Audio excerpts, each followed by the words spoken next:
And good morning. स्वागत है आप सभी का नित्या टेक पर। इस चैनल पर हम लोग टेक्निकल से जुड़ी जो जानकारी है उसके बारे में डिस्कस करते हैं। आज का हमारा टॉपिक है कैपेसिटर। तो आज के इस वीडियो में हम लोग जानेंगे कैपेसिटर क्या होता है, कैपेसिटर कितने प्रकार के होते हैं, उसका कार्य सिद्धांत क्या है, ये सब के बारे में आज हम लोग विस्तार से जानेंगे।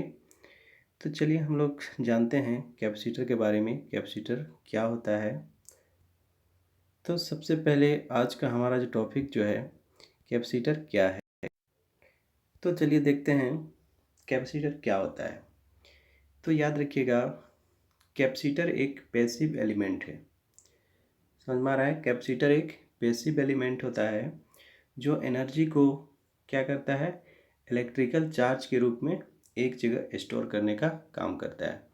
यानी कि कैपेसिटर एक ऐसा डिवाइस, ऐसा माध्यम हो गया जो क्या करता है, इलेक्ट्रिक चार्ज को एक जगह स्टोर करके रखने का काम करता है। तो कैपेसिटर क्या हो गया, कैपेसिटर एक तरह का बैटरी की तरह भी काम कर रहा है। यानी कि कैपेसिटर एक तरह का बैटरी भी है। जिस तरह से बैटरी में क्या होता है, जो चार्ज रहता है उसको हम लोग स्टोर करके रखते हैं, है ना। तो बैटरी में जो चार्ज स्टोर रहता है उसको हम लोग क्या कर सकते हैं, ज़रूरत के अनुसार से हम लोग धीरे धीरे यूज करते जाते हैं।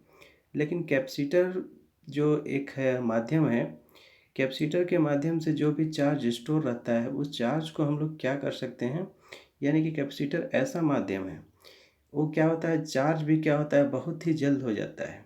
यानी कि कैपेसिटर हो गया, जब इसको हम लोग चार्ज करेंगे तो चार्ज क्या हो जाएगा, ये बहुत ही जल्दी, मतलब कुछ सेकंडों में ही क्या हो जाता है, ये चार्ज हो जाता है।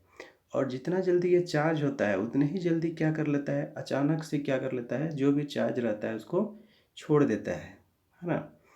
तो बैटरी और कैपेसिटर में यही अंतर है कि बैटरी चार्ज को धीरे धीरे क्या करता है, अप्लाई करता है, हमको देता है। लेकिन कैपेसिटर ही एक ऐसा माध्यम है जो क्या करता है, जो भी चार्ज स्टोर हुआ सारा चार्ज को क्या करेगा, अचानक से एक ही बार छोड़ देता है। तो उसी को हम लोग क्या बोलते हैं, कैपेसिटर, है ना। यानी कि कैपेसिटर एक पैसिव एलिमेंट हो गया जो एनर्जी को क्या करता है, इलेक्ट्रिकल चार्ज के रूप में एक जगह स्टोर करके रखता है। तो चलिए आगे देखते हैं। यह एक तरह की छोटी सी रिचार्जेबल बैटरी की तरह काम करता है।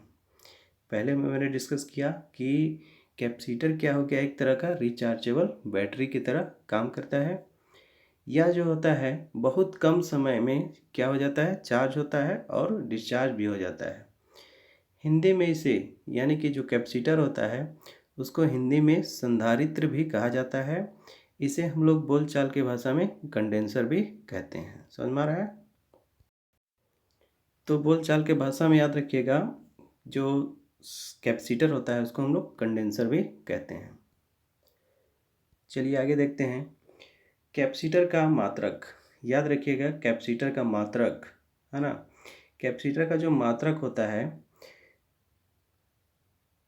या इसको, है ना, इसका जो एसआई यूनिट है वो क्या होता है, माइक्रोफराड में होता है ना।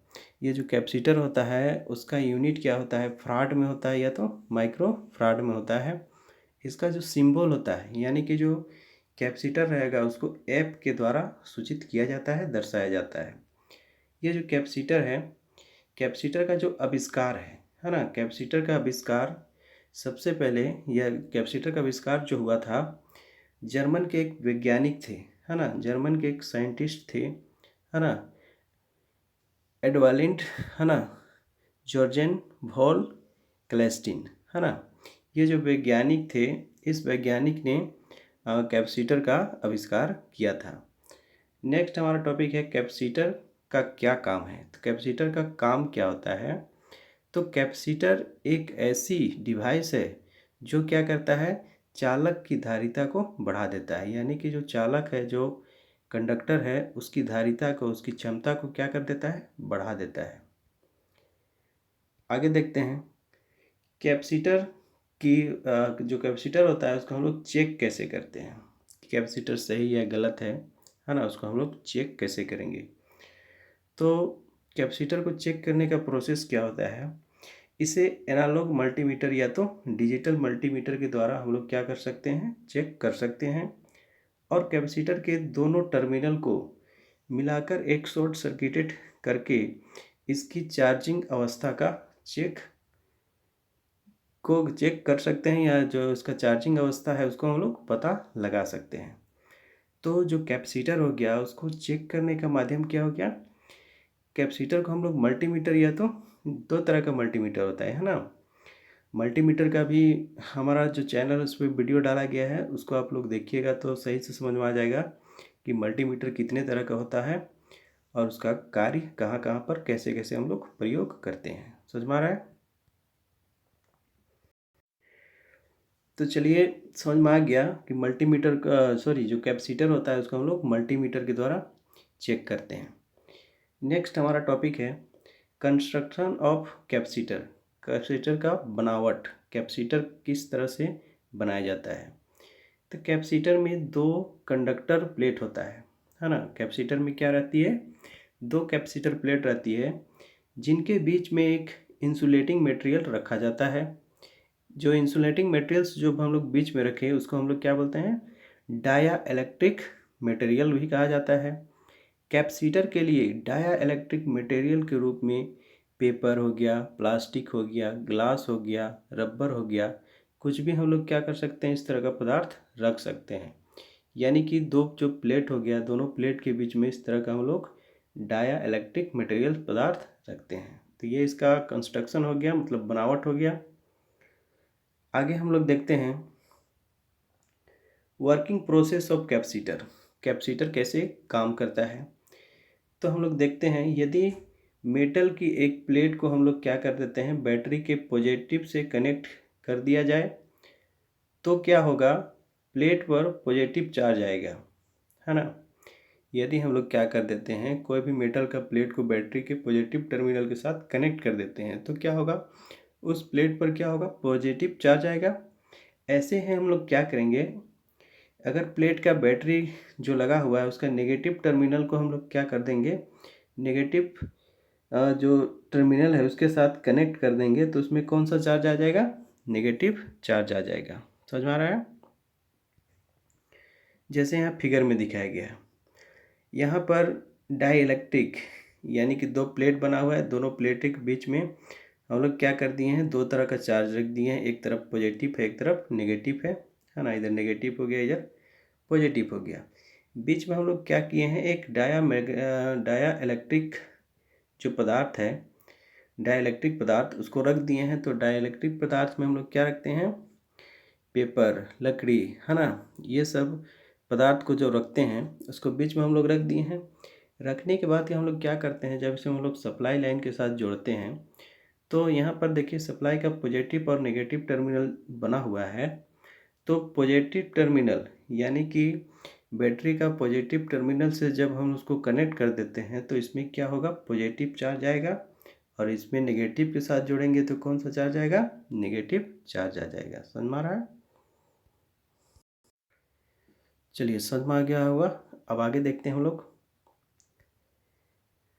अब हम लोग क्या करते हैं, इन दोनों प्लेट को, है ना, इन दोनों जो प्लेट हम लोग अभी यूज किए हैं इन दोनों प्लेट को पास लाते हैं तो क्या होता है, दोनों पर एक दोनों पर एक दूसरे के अपोजिट में क्या होता है, एक तरह का चार्ज होने के कारण क्या होता है, जो अट्रैक्शन होने लगेगा। यानी कि दो जो चार्ज होगा, दोनों चार्ज के कारण क्या होगा, जो अपोजिट चार्ज लगेगा, दोनों अपोजिट चार्ज होने के कारण क्या होगा, उसमें अट्रैक्ट होने लगेगा, है ना। तो जो अट्रैक्शन होगा, तो अट्रैक्शन होने के कारण क्या होगा, उनके बीच में, है ना, उनके बीच में जो डाया इलेक्ट्रिक है, डाया इलेक्ट्रिक जो लगा हुआ है, तब क्या होगा, तब इन दोनों के बीच में एक इलेक्ट्रोस्टैटिक्स फील्ड पैदा हो जाएगा।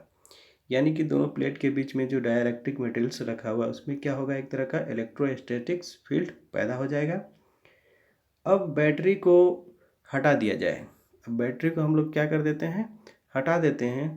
तो दोनों जो बीच में, तो दोनों के बीच में जो पोटेंशियल डिफरेंस रहेगा वो क्या हो जाएगा, जब कोई कंडक्टर को इसमें हम लोग लगाने पर दोनों प्लेट में करंट में, है ना, फ्लो होने लगता है। जब इसको हम लोग क्या कर देते हैं, बैटरी को हटा देते हैं, हटाने के बाद क्या करेंगे, कोई कंडक्टर को इसमें हम लोग लगा देंगे तो दोनों प्लेट में क्या होगा, करंट बहना शुरू हो जाएगा। तो चलिए आगे देखते हैं। जो कैपेसिटर रहता है एनर्जी को क्या करता है, जनरेट नहीं करता है।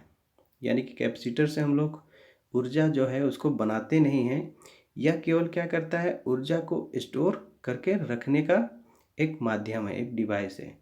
यानी कि कैपेसिटर क्या करता है, एनर्जी को बस स्टोर करके एक जगह रख सकता है, ऊर्जा को डेवलप या उसको क्रिएट नहीं कर सकता है।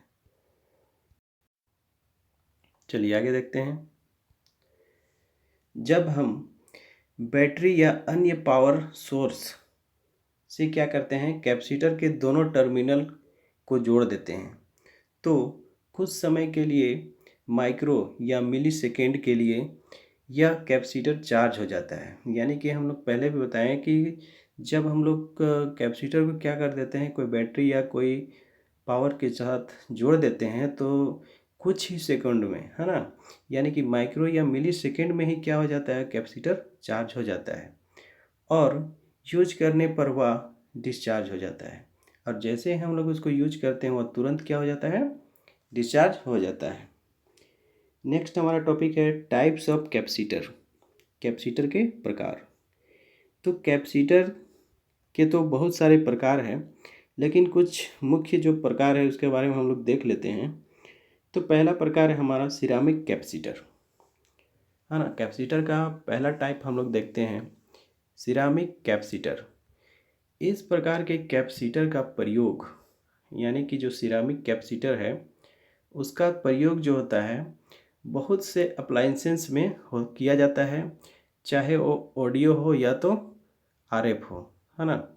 यानी कि जो सिरामिक कैपेसिटर है उसका प्रयोग हम लोग कहाँ पे करते हैं, बहुत सारा जो इलेक्ट्रिक अप्लाइंसेस है उसमें लगाते हैं, ठीक है। चाहे वो ऑडियो हो यानी कि आरएफ यानी कि रेडियो फ्रीक्वेंसी वाला हो, इसका जो वैल्यू रहता है ना, इसका जो रेंज रहता है वो पिको फराड में 0.1 माइक्रो फराड तक होता है। यह जो होता है चीप और रिलायबल होने के कारण क्या हो जाता है, इसका प्रयोग बहुत ही ज़्यादा होता है। यानी कि जो सिरामिक कैपेसिटर है उसका प्रयोग बहुत ही ज़्यादा मार्केट में होता है। इसीलिए इसका उपयोग ज़्यादा होता है क्योंकि ये काफ़ी सस्ता होता है, बहुत ही चीप कॉस्ट में आसानी से अवेलेबल हो जाता है ना। अगला प्रकार हम लोग देखते हैं, पहला तो हम लोग देखे सिरामिक कैपेसिटर, अब कुछ और प्रकार होते हैं उसके बारे में हम लोग देखते हैं। तो याद रखिएगा इलेक्ट्रोलाइटिक कैपेसिटर भी होती है ना। और क्या होता है, टेंटेलियम कैपेसिटर। चौथा क्या होता है, सिल्वर माइका कैपेसिटर। पांचवा क्या होती है, पॉलीस्टाइरेन फिल्म कैपेसिटर। छठा क्या होता है, ग्लास कैपेसिटर। सातवां क्या हो गया, सुपर कैप कैपेसिटर। तो ये सब क्या हो गया, कैपेसिटर का प्रकार हो गया, टाइप्स हो गया। अब हम लोग नेक्स्ट टॉपिक में देखेंगे कैपेसिटर की जो कैपेसिटेंस होती है उसको हम लोग कैसे बढ़ा सकते हैं। तो कैपेसिटर की कैपेसिटेंस बढ़ाने के लिए हम लोग पहला माध्यम क्या यूज करेंगे, पहला जो होता है सरफेस एरिया को बढ़ा देंगे। कैपेसिटर का जो सरफेस एरिया है उसको हम लोग इंक्रीज करेंगे, तो उससे क्या होगा, कैपेसिटर का कैपेसिटेंस बढ़ जाएगा। दूसरा क्या होगा, डिस्टेंस, यानी कि कैपेसिटर में जो प्लेट हम लोग यूज किए हैं उन दोनों प्लेटों के बीच में उसका जो डिस्टेंस है उसको अगर हम लोग बढ़ा देंगे तो उससे भी क्या होगा, कैपेसिटर का जो कैपेसिटेंस की मात्रा है वो बढ़ जाएगी। तीसरा पॉइंट है डाई इलेक्ट्रिक मटेरियल्स, यानी कि बीच में हम लोग जो डाई इलेक्ट्रिक मटेरियल्स यूज कर रहे हैं उसको भी हम लोग चेंज करके क्या कर सकते हैं, उसका कैपेसिटेंस की मात्रा को बढ़ा सकते हैं। चलिए आगे देखते हैं कैपेसिटर को कैसे मेजर करते हैं, यानी कि कैपेसिटर को हम लोग कैसे मापेंगे, है ना। कैपेसिटर का जो साइज रहता है वो फराड में मापा जाता है, इसे माइकल फराड, है ना। ये जो कैपेसिटर है उसका जो साइज है उसको मेजर कैसे करते हैं, तो जो कैपेसिटर का जो साइज होता है उसको फराड में मापा जाता है। तो इसे यह जो कैपेसिटर का जो साइज है मेजर करने का, उसको माइकल फ्राड ने, है ना, याद रखिएगा, माइकल फ्राड 1971 से कितना हो गया, 1867, है ना, 86-7, है ना, में उत्पन्न किया था, है ना। यानी कि कैपेसिटर का जो नाम हो गया, उसका जो मेजर करने का जो क्षमता हो गया, कैसे मेजर करते हैं, है ना, तो उसके बारे में सबसे पहले माइकल फ्राड ने बताए थे। तो माइकल फ्राड के ही नाम से जो कैपेसिटर है उसका जो साइज हो गया, उसका यूनिट हो गया, उसको फ्राड रखा गया है। समझ में आ रहा है। अब आगे हम लोग देखते हैं standard unit of capacitor. Capacitor का स्टैंडर्ड यूनिट क्या होता है, तो इसको याद रखिएगा। एक माइक्रोफराड का वैल्यू क्या होती है, 10⁻⁻⁻⁻⁶ फराड। एक नैनोफराड का वैल्यू क्या होती है, 10⁻⁻⁹ फराड। और एक पिकोफराड में क्या होती है, 10⁻⁻12 फराड। तो इसको याद रखिएगा आप लोग। तो इस तरह से दोस्तों आज का हमारा जो टॉपिक था कैपेसिटर क्या होता है, वो टॉपिक हमारा आज यहीं समाप्त होता है। तो अगर आप लोग को यह वीडियो अच्छा लगा हो तो मेरा ये जो यूट्यूब चैनल है नित्या टेक, उसको आप लोग लाइक शेयर एंड सब्सक्राइब करते रहिए, ताकि इस तरह से और नया नया टेक्निकल वीडियो आप लोगों के तक पहुंच सके। तो चलिए आज के लिए धन्यवाद।